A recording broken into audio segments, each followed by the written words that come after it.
আসসালামু আলাইকুম। বাংলাদেশ বেতার, রাজশাহী। স্থানীয় সংবাদ পড়ছি জান্নাতুল রাব্বি বিনতে হান্নান। প্রধান উপদেষ্টা ড মোহাম্মদ ইউনূস জাতিসংঘের সাধারণ পরিষদের ৭৯তম অধিবেশনে আজ বাংলায় ভাষণ দেবেন। নিউ ইয়র্কের স্থানীয় সময় সকাল ১০টায় জাতিসংঘ সদর দপ্তরের জেনারেল অ্যাসেম্বলি হলে তিনি এ ভাষণ দেবেন। ভাষণে কি প্রেক্ষাপটে তিনি অন্তর্বর্তী সরকারের প্রধান উপদেষ্টার দায়িত্ব গ্রহণ করেছেন ও রাষ্ট্র সংস্কারে কি কি উদ্যোগ নিয়েছেন তা তুলে ধরবেন। এছাড়া ছাত্র জনতার বিপ্লবের পর নতুন বাংলাদেশ গঠনে বিশ্ববাসীর সহায়তা, বিদ্যমান রাষ্ট্র কাঠামো ও প্রতিষ্ঠানগুলোর আমূল রূপান্তরের এক নতুন সম্ভাবনার দ্বার উন্মোচনের রূপরেখাও তিনি বিশ্ববাসীকে জানাবেন। দেশের মানুষ যেভাবে একনায়কতন্ত্র, নিপীড়ন, বৈষম্য, অবিচার ও দুর্নীতির বিরুদ্ধে রাজপথ এবং সামাজিক যোগাযোগ মাধ্যমে দৃঢ়ভাবে রুখে দাঁড়িয়েছিল, সেটিরও বর্ণনা দেবেন তিনি।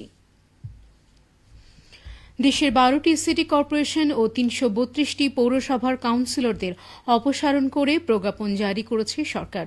গতরাতে স্থানীয় সরকার, পল্লী উন্নয়ন ও সমবায় মন্ত্রণালয়ের সিটি কর্পোরেশন ১ শাখার উপসচিব মোহাম্মদ শামসুল ইসলাম স্বাক্ষরিত এক প্রজ্ঞাপনে সিটি কর্পোরেশনের কাউন্সিলরদের অপসারণ করা হয়েছে। প্রজ্ঞাপনে বলা হয়েছে, স্থানীয় সরকার সিটি কর্পোরেশন অধ্যাদেশ ২০২৪-এর ধারা ১৩ ক প্রয়োগ করে সিটি কর্পোরেশনের কাউন্সিলরদের স্ব পদ থেকে অপসারণ করা হল। জনস্বার্থে এই আদেশ অবিলম্বে কার্যকর হবে। একই মন্ত্রণালয়ের পৌর ১ শাখার উপসচিব মাহবুব আলম স্বাক্ষরিত আরেক প্রজ্ঞাপনে পৌর কাউন্সিলরদের অপসারণ করা হয়েছে। এর আগে গত ১৯ অগস্ট ১২টি সিটি কর্পোরেশন এবং সব পৌরসভার মেয়রদের অপসারণ করে সেখানে প্রশাসক নিয়োগ দিয়ে প্রজ্ঞাপন জারি করে অন্তর্বর্তী সরকার।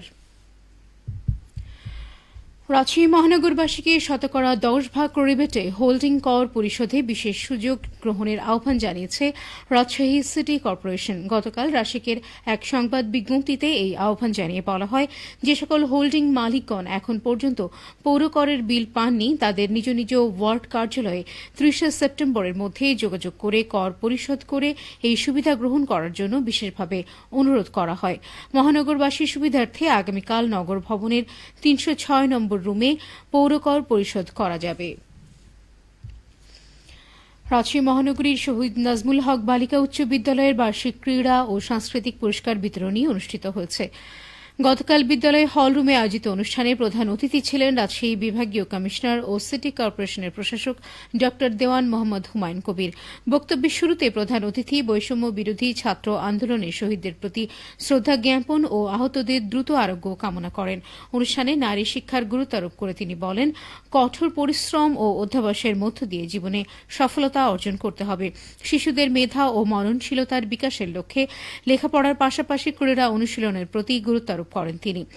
বিদ্যালয়ের ম্যানেজিং কমিটির সভাপতি, রাশিকের সচিব মোহাম্মদ মোবারক হোসেনের সভাপতিত্বে অনুষ্ঠানে স্বাগত বক্তব্য দেন ভারপ্রাপ্ত প্রধান শিক্ষক মোহাম্মদ আবুল কালাম আজাদ। অনুষ্ঠানে কৃতী শিক্ষার্থীদের সংবর্ধনা ও বিভিন্ন প্রতিযোগিতায় বিজয়ী শিক্ষার্থীদের পুরস্কার প্রদান করা হয়।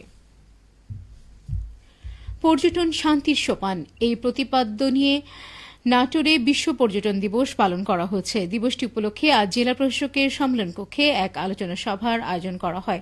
আয়োজিত সভায় সভাপ্রধানের দায়িত্ব পালন করেন ভারপ্রাপ্ত জেলা প্রশাসক মোহাম্মদ মাসুদুর রহমান। সভায় বক্তারা বলেন, নাটোরের প্রেক্ষাপটে পর্যটন অপার সম্ভাবনাময় খাত।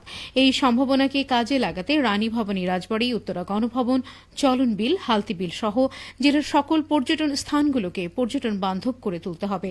পর্যটকদের আবাসন, পরিবহন এবং গুণগত খাবার নিশ্চিত করার আহ্বান জানান বক্তারা। এই খাতের বিকাশ ঘটাতে আমাদের নৈতিকতার মান উন্নয়ন প্রয়োজন বলেও মনে করেন তারা। এর আগে দিবস উপলক্ষে কালেক্টরেট ভবন চত্বর থেকে একটি শোভাযাত্রা বের করা হয়। চাঁপাইনবাবগঞ্জের জেলা প্রশাসক কার্যালয়ের সামনে গতকাল থেকে সপ্তাহব্যাপী বৃক্ষমেলা শুরু হয়েছে। চাঁপাইনবাবগঞ্জ জেলা প্রশাসনের সহযোগিতায় বন বিভাগ আয়োজিত মেলার উদ্বোধনী অনুষ্ঠানে সভাপতিত্ব করেন চাঁপাইনবাবগঞ্জের অতিরিক্ত জেলা প্রশাসক আহমেদ মাহবুবুল ইসলাম। এ সময় সামাজিক বন বিভাগ, রাজশাহী বিভাগীয় বন কর্মকর্তা রফিকুজ্জামান, চাঁপাইনবাবগঞ্জ কৃষি সম্প্রসারণ অধিদপ্তরের উপপরিচালক ড পলাশ সরকার বক্তব্য রাখেন। বৃক্ষ দিয়ে সাজাই দেশ, সমৃদ্ধ করি বাংলাদেশ, এই প্রতিপাদ্যকে সামনে রেখে আয়োজিত সপ্তাহব্যাপী বৃক্ষ মেলায় সরকারি ও বেসরকারি প্রতিষ্ঠানের ২৫টি স্টল অংশ নিয়েছে। সবশেষে আবহাওয়া। আজ দুপুর 2টায় রাজশাহীতে তাপমাত্রা ছিল 29.5 ডিগ্রি সেলসিয়াস। এ সময় বাতাসে আপেক্ষিক আর্দ্রতার পরিমাণ ছিল 85%। রাজশাহী ও পার্শ্ববর্তী এলাকায় আজ সূর্যাস্ত সন্ধ্যে 5:56। সংবাদ শেষ হল। আমাদের পরবর্তী সংবাদ বিকেল 4:05।